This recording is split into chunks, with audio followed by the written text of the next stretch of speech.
Hello, friends. This is Dave Hurwitz, executive editor at ClassicsToday.com, here with two smokin' symphonies by Emilie Meyer, the female Beethoven, as she was known in her day, or Beethoven with boobs. Well, maybe not quite.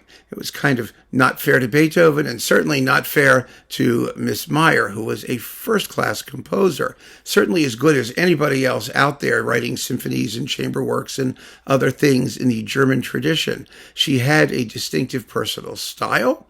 She was completely competent in everything that she did. She wrote at least 7 symphonies. 3 and 7 are on this disc, featuring the NDR Radiophilharmonie under Jan Willem de Vriend. Now, what are we going to do with people like this?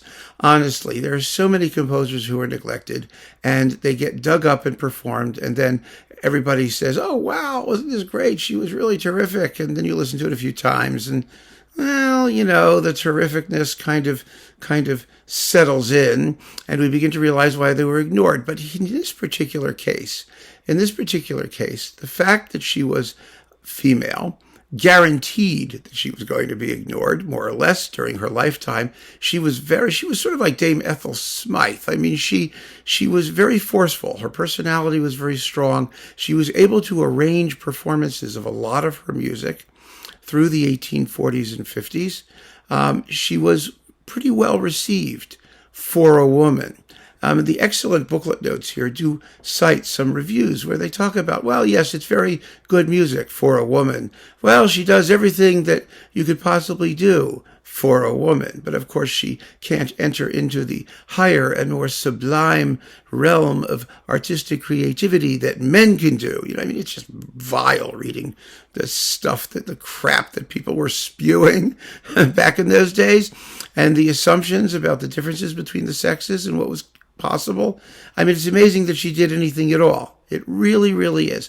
The only work of hers that achieved some sort of lasting recognition in her lifetime and actually got published that is orchestral work in any case, was her Faust Overture, which she wrote at the very end of her life. She may have composed 8 symphonies, only 7 have come down to us, and numbers 3 and 7 are here. Now, what do they sound like? Well, I've spoken before of the problems facing composers who are on the outside, who are not accepted. I talked about Jewish composers, female composers. They faced very similar problems. And the problem, in a nutshell, was this. If you were going to be forward-looking and radical, and the kind of thing that we as listeners today would value, frankly, somebody who really stood out for bucking the trends and being outstandingly original, then you were guaranteed obscurity because no one would pay any attention to you. They would think you were crazy, and you would have been roundly dismissed and destroyed in the press, and you would have had no chance to do anything. If, on the other hand, you were conservative and you did what you were supposed to do and showed that you were as competent as anyone else out there and could write a general, accepted, stylistically, neutral, in a stylistically acceptable style, then you're guaranteed obscurity today, because we don't care about people like that. We care about the people who have strong, amazing streaks of originality. So you are kind of stuck. The fact is that in order to be performed at all, Meyer and people like her in a similar position as outsiders in the musical establishment had to be conservative to a degree, just to get performed, just so that people would take them seriously.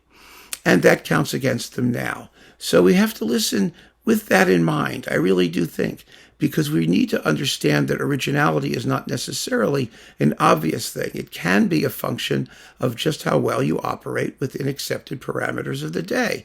And that's harder. It's harder for us now. But if we do that, we find that Emilie Meyer was a really serious composer, a very, very fine composer, and a composer with some degree of originality.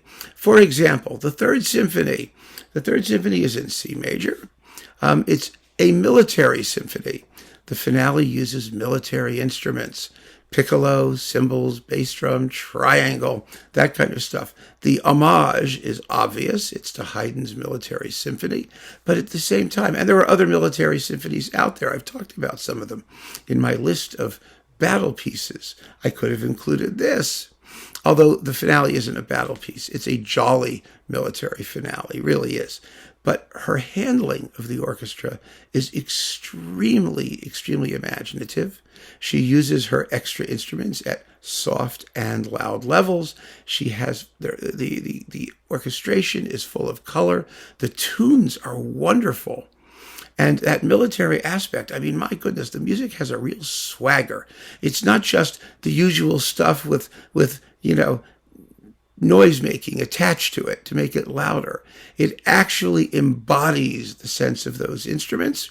And even more importantly, if you go back a movement to the scherzo, which is through composed and really kind of interesting formally, she adds a bass trombone to the orchestra there. So the orchestration is starting to get more and more full as the symphony progresses. And that's actually very interesting because she adds 2 more trombones in the finale. So she's building up to that finale. She has a sense of the overall trajectory of the piece. The scoring is really distinctive. Scherzos are usually the lightest movement in the symphonies. Here it's not. Here it's quite gutsy and rich in terms of texture. There are things she does throughout these pieces harmonically and formally that are just very, very interesting, that are not what you could say are which are not, let me put it this way, which are not run-of-the-mill, that give these pieces their distinctive color and their distinctive shape. The 7th Symphony, whoa, baby, it's in F minor.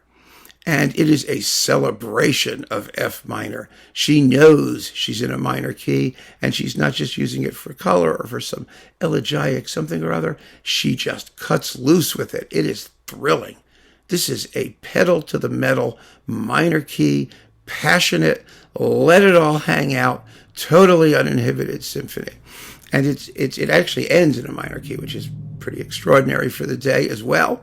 And, the thing that's so wonderful about this is that the performances are influenced by what I would call the best of the period instrument concept. In other words, it's not that they're all playing without vibrato or that they're doing strange things with endings, phrases, and no. They're just playing the crap out of the music with hard-hitting timpani and vivid brass. And conductor, it was Jan Willem de Vriend, really, really just lets it all hang out, especially in that F minor symphony. It's a thrill ride of a performance. And that makes a huge, huge difference.